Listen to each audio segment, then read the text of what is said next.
series is something I've always planned on covering, though I didn't think I'd start off with this game, Luigi's Mansion.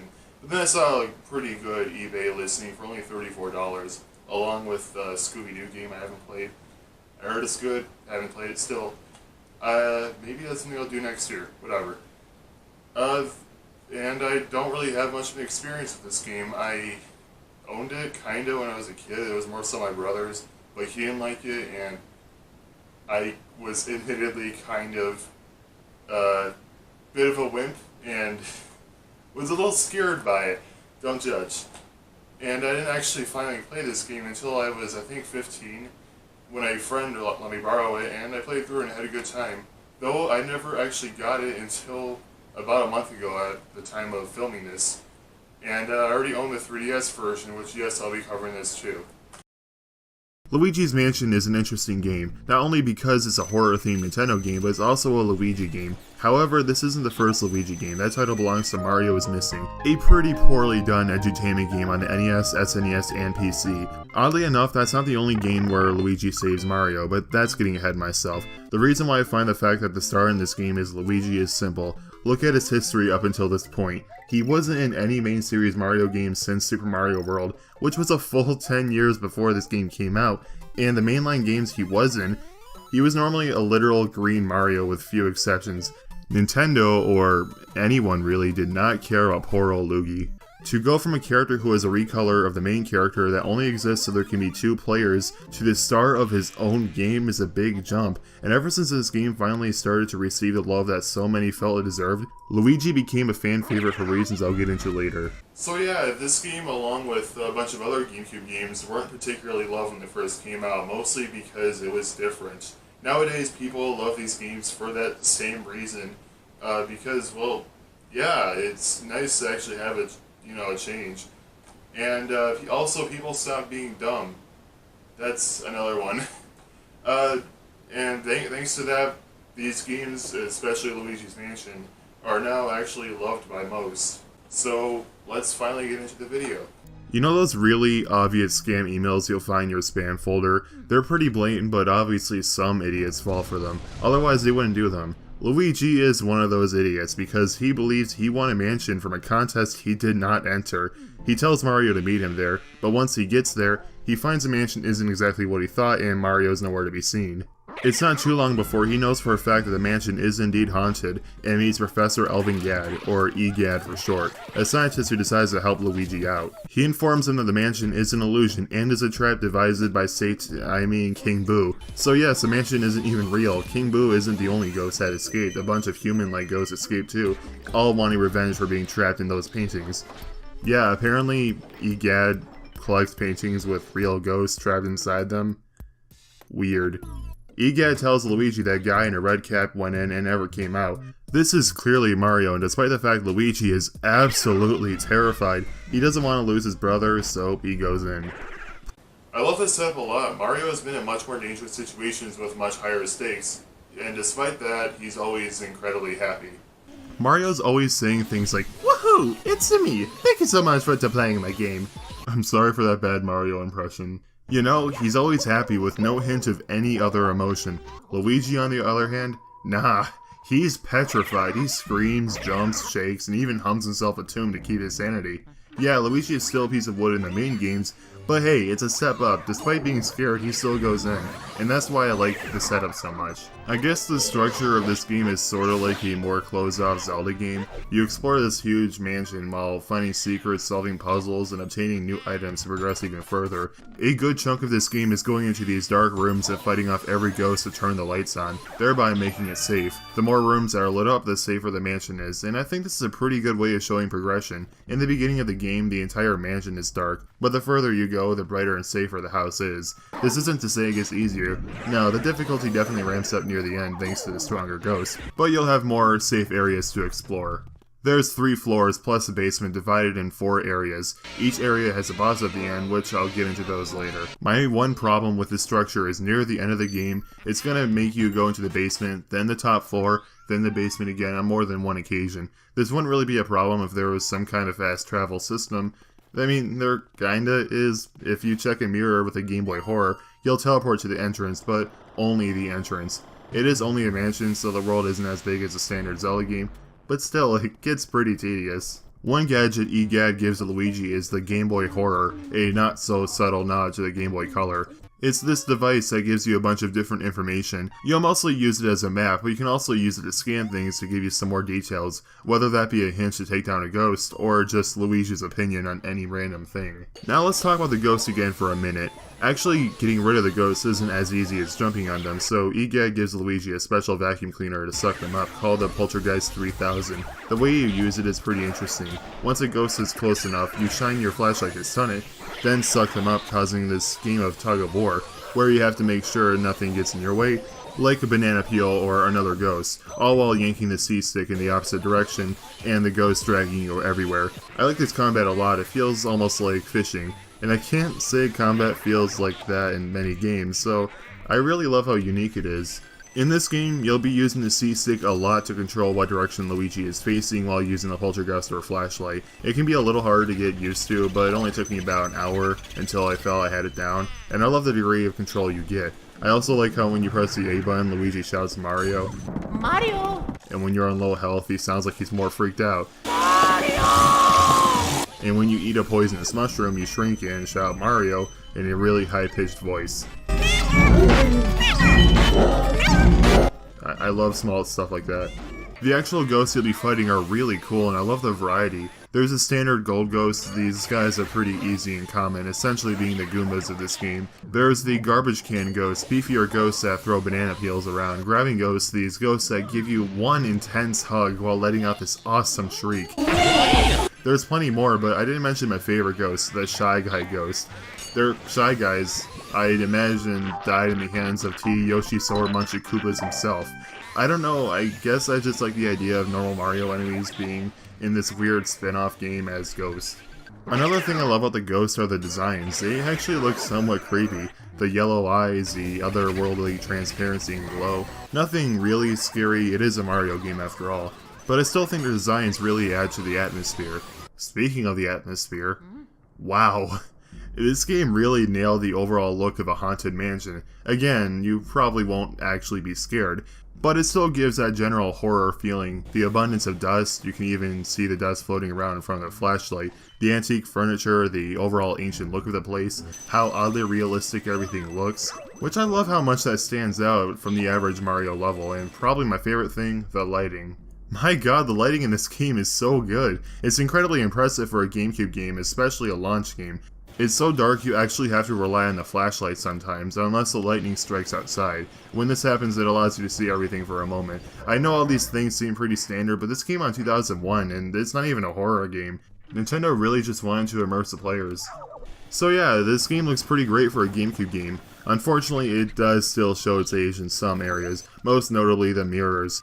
From a distance, they all look really flat, as if it's just a texture trying to mimic a mirror, and if you decide to take a closer look, yeah, that's exactly what it is. It's not a huge deal, but it still is distracting. I mean, Mario 64 was able to pull off a far better mirror effect, so yeah, what happened? One small detail I really like is Luigi's humming. Throughout the game, Luigi will hum a tune, I guess to calm himself. The cool thing about this is the only instruments you'll hear are for the backup. Luigi himself hums the main melody, and I love it.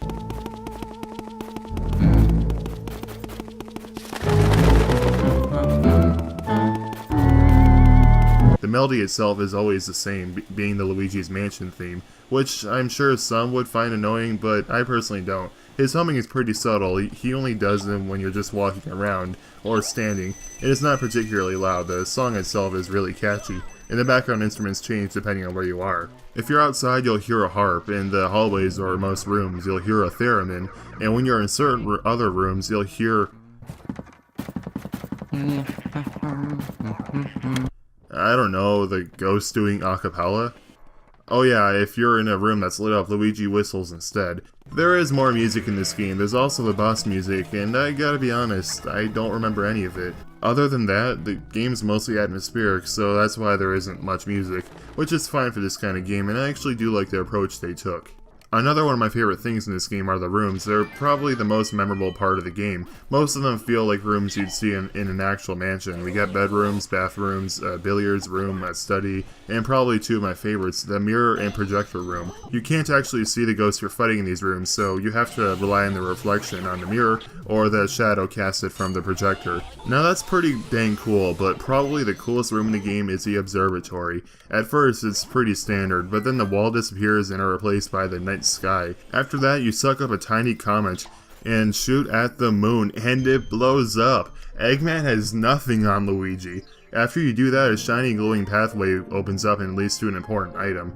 Yeah, this room doesn't make much sense, but it's still a really cool room. Another set of rooms that come to mind are these two rooms with these weird gravity switching mechanic. Walking on the ceiling is kinda cool, but they barely use it. You use it to go on top of the table and for the basement. I don't think you need it all. I think it's just a faster way to get through the room. But that's it. I don't know, I just don't get why they have this cool thing but barely use it. But of course, if I'm talking about the most memorable rooms in the game, I can't forget the portrait ghost rooms. Portrait ghosts are the ghosts I mentioned way back in the beginning of the video. They are much more human-like than any other ghosts. There's Neville, a ghost that just reads in the study, who also looks shockingly like Nigel Thornberry. There's Miss Petunia, very curvy. Oh god! There's plenty more, but my favorite is probably Melody. Her room starts off with all these instruments. If you check all of them, they'll start playing this really good version of the Mario theme. After that, she'll appear and quiz you by playing a random classic Mario song on her piano. I like the piano and Mario music, so it's pretty clear why I like this ghost so much. The cool thing about each one of them is every one of them is kind of like a puzzle when it comes to figuring how to start vacuuming them. Like, you need to open up the window in Lydia's room to make her get up and close it, so then you start fighting her, or how you need to suck up Mr. Luggs' food to make him angry. Vincent Van Gogh is the only one that comes to mind that isn't really a puzzle. He's apparently the creator of all these ghosts and has been painting them to life. His fight's more of a gauntlet of normal ghosts until you actually start sucking him up with your vacuum. I like these ghosts a lot because they make the mansion feel much more lived in, as if this was their home when they were alive, even if story-wise it wasn't. But, whatever, it's still kinda cool. Unlike any other ghosts, I can't imagine those as anything but ghosts, so yeah, the portrait ghosts were alive at one point. Except for Chauncey, the baby. He was born a ghost. Can't have a dead kid unless they're 7. That's fine. You're even graded on them. You get either a bronze, silver, or gold frame depending on how many suctions you get a ghost in or how much damage you take. The normal portrait ghosts even reward you with the medium or big pearls if you do well, but it's pretty easy to get the small pearls. That's not the only way you gain a ton of money from the ghosts. Not every ghost is required, so some of them just give you a ton of cash if you beat them. Wow, I'm this far in the video and I still haven't talked about the money. Throughout the game, you'll find a lot of money. A lot of money. You'll find it from fans, drawers, cabinets, chests, plants, and even secret rooms. You'll also find money from these two types of ghosts, golden mice and speedy spirits. Golden mice can either be a rare occurrence or hidden inside some cheese, but the more lucrative ghost is the speedy spirit. Speedy spirits are rare ghosts hidden in dark rooms. With these guys, you have one shot. If the room lights up, or you miss it, you're screwed. The only way to get them now is by resetting the game, which might actually be worth it in some situations. Some of these guys give you some serious profit, so they're definitely worth going after, if you care about the ending. Yeah, getting the best ending is the only reason you would want money. There's no upgrades or even cosmetic stuff, so you just have a better ending. That's kinda lame. I mean, I think the money is fun to collect, and I do tend to go for 100% every game I play, so I care, but I'm sure the average player doesn't. It would have been nice to have an upgrade system on top of a better ending, though the sequel does at least have the former. One of the last major ghosts I haven't talked about are the Boos. Yep, you can't have a haunted-themed game set in the Mario universe without these guys. You start finding them shortly in Area 2, after Luigi accidentally frees them. They hide in lit-up rooms, waiting to jump out at Luigi to scare him. You have to take advantage of their need to be scary and suck them up when they reveal themselves. The way you capture them is less so of a game of tug-of-war, like any other ghost, and more of just standing near them while sucking away their HP, while influencing where they go to a much lesser extent as normal ghosts. There's 50 of them, and you'll need at least 40, or 45 if you're playing the PAL version. I don't mind catching these guys, and I love how each one of them is named after a boo pun, like Peekaboo or Kung Boo. But their HP gets really high near the end of the game, which doesn't sound like a big deal, but when you learn they can go through walls, you'll realize it is. This is easily the biggest problem this game has. It makes the game way more tedious than it should be. These boos will make you go from room to room a lot, sometimes making you do more than you wish, especially this boo in the basement. I don't know how many times I had to clean up this dust just to get to the other side of the room. It's especially annoying on the rare occasion when they go to a room you haven't unlocked yet, or when they go through this wall right here. If it does, you have to walk back to the entrance, walk through this door, then finally walk through a few more rooms just to get to the other side of the wall. This could have been easily solved if they limited where the boos can and can't go and made their HP 150 or 200 at the most. Assuming you care about getting the best ending, you'll definitely want to get all 50 of them, because if you do, you'll get a gold diamond, which is worth 20 million gold, which is 1/5 of the best ending requirement. The last kind of ghost I have yet to talk about would be the boss ghost. They're much closer to normal bosses in any other game than the portrait ghost. Figuring out how to actually attack them can still be a puzzle, but they have a much stronger focus on the attacks themselves, along with the areas being much more distinct than the rooms in the mansion. Boss ghosts are how this game closes off each area. I don't think any of them are particularly hard, but I do think they're kinda fun. Except Boolossus. I don't think this guy is hard at all, just really annoying. You have to break apart a giant boo so they split into much smaller boos. The way you catch them is by spraying them with ice and sucking them up, which is easy at first, but they learn. They learn fast. They get much better at avoiding you as the fight goes on. Getting the last few boos is always an unpleasant experience for me. Again, this is not something I called hard. I did not take much damage at all, but my god is he irritating. Oh yeah, I should probably mention that every boo in this fight does count towards your boo count, so if you thought the boo count sounded daunting, don't. And finally, we have the final boss, King Boo himself. About the halfway point of the game, you go down to the well in the backyard and find out where Mario is being held captive, inside a painting. After talking to the one friendly ghost in the game, Madame Clairvoyant, you'll learn that Mario is being held hostage by Bowser? Kinda. Wait, is this game saying that Mario legitimately killed Bowser in Mario 64? So long, gay Bowser indeed. Okay, in reality, is King Boo possessing what I guess is Bowser's corpse? Oh my god, he's even decapitated! What did Mario do to him? The fight itself is okay. All you have to do is vacuum up these spiky orbs and shoot them back at him. Once you do so, King Boo will come out and all you have to do is suck up of his HP like any other Boo. Aside from some attacks like the fire or Bowser's decapitated head shooting ice, there really isn't much else. This fight isn't bad by any stretch of the imagination, I just think it could have been a lot better. I mean, it's King Boo possessing Bowser's corpse! Once King Boo is defeated, the game is finally done. Luigi takes the painting back to Egad's lab, and we get this scene.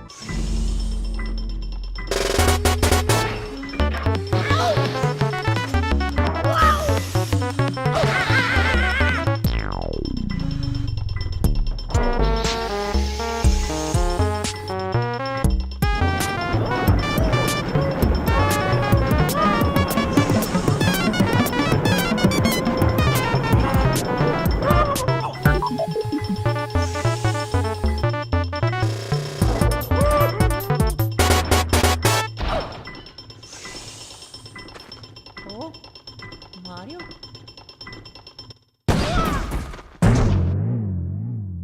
Mamma mia! Oh, oh,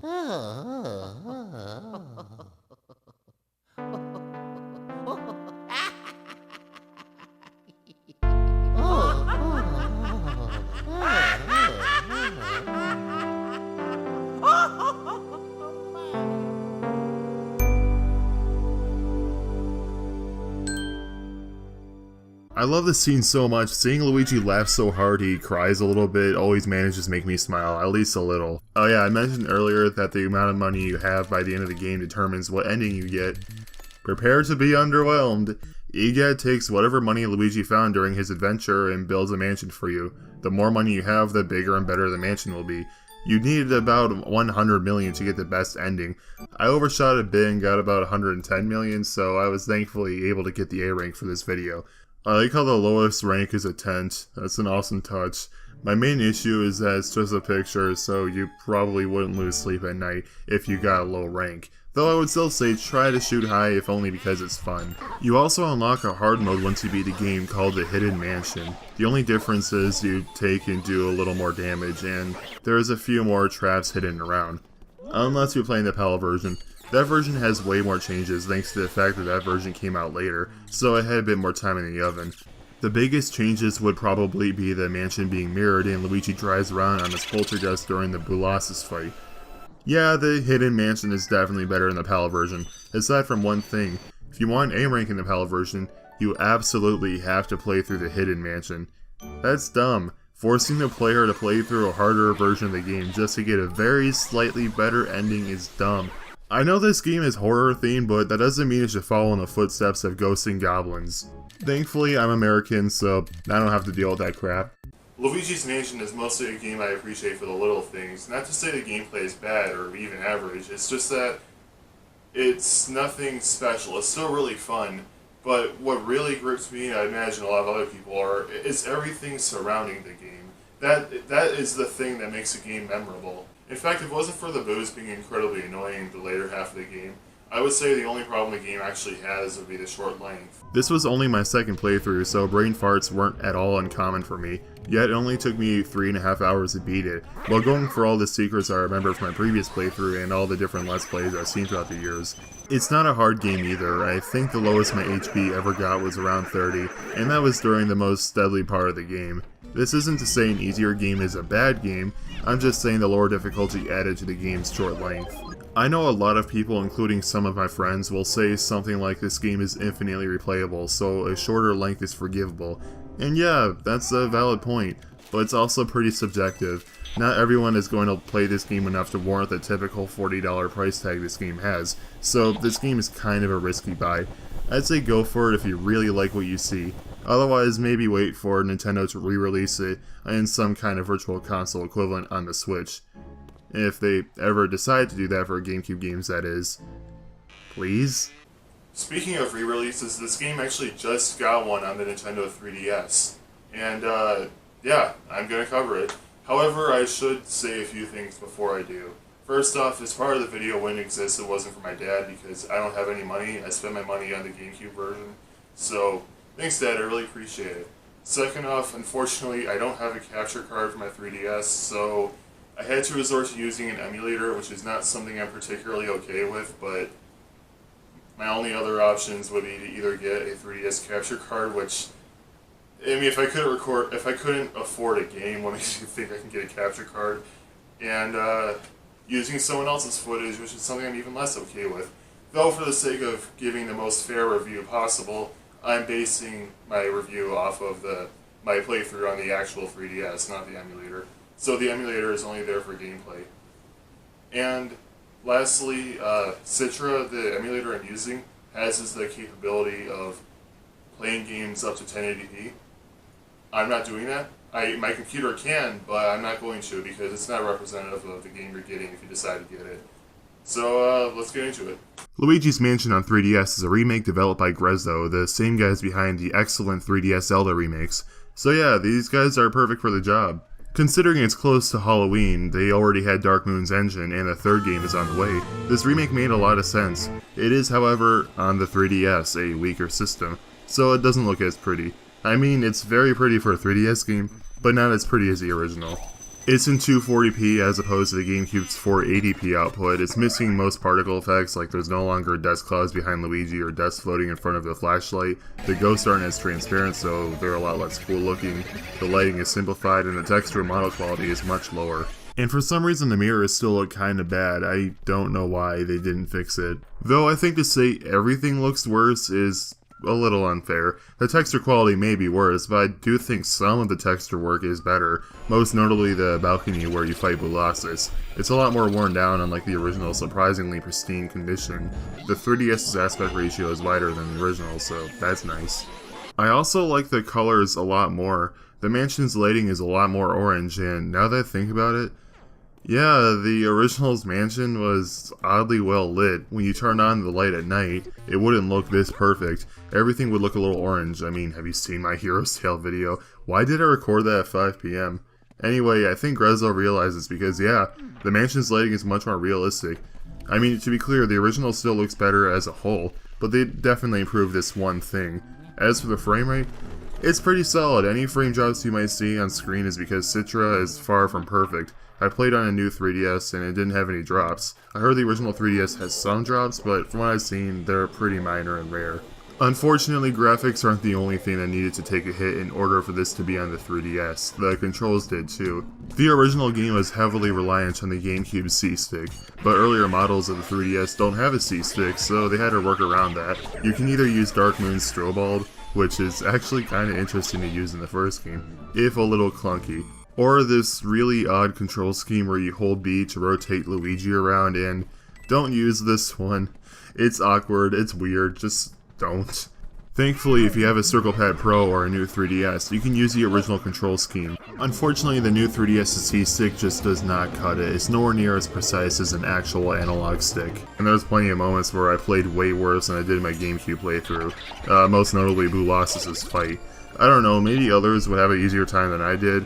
Oh, and I haven't tested it out, but I'm sure the Circle Pad Pro works beautifully for this game. I don't know why it wouldn't. Enough with the bad stuff, what about the good? Well, there's plenty of that too. There's achievements, amiibo support, something I couldn't test out because I don't have the proper amiibo, but they basically make the game easier by showing you where Boo's or Speedy Spirits are. Or even giving Luigi an extra life via the gold bone from Dark Moon, where if you die, Polterpup is there to save you.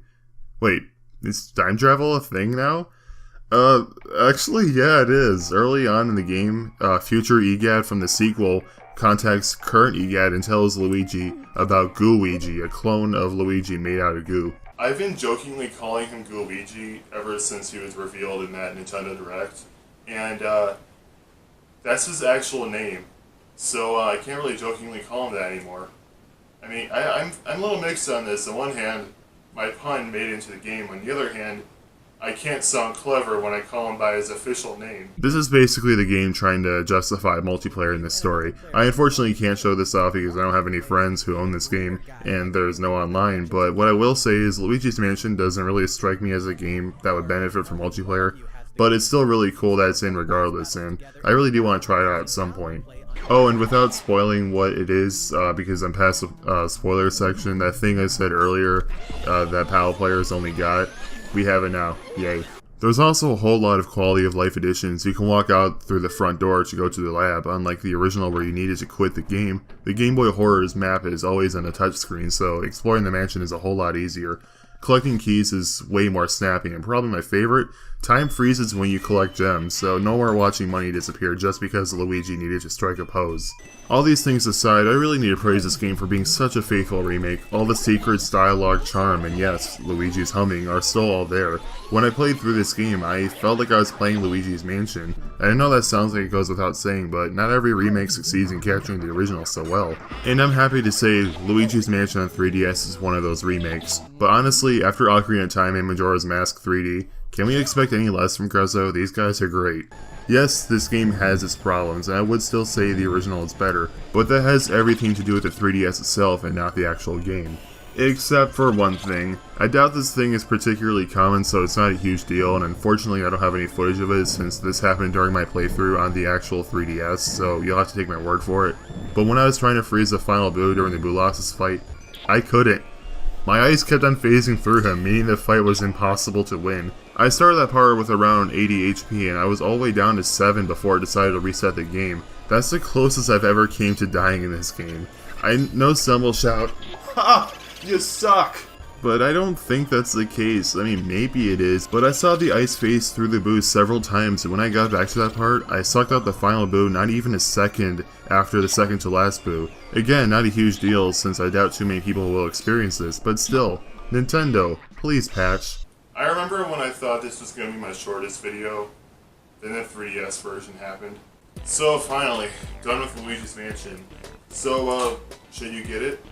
Like I said before, this is kind of a risky buy due to the short length and the relatively high price, and even the 3DS version is a little bit higher than I think it should be. But if you do decide to get it, what version should you get? Well, I think the GameCube version is better.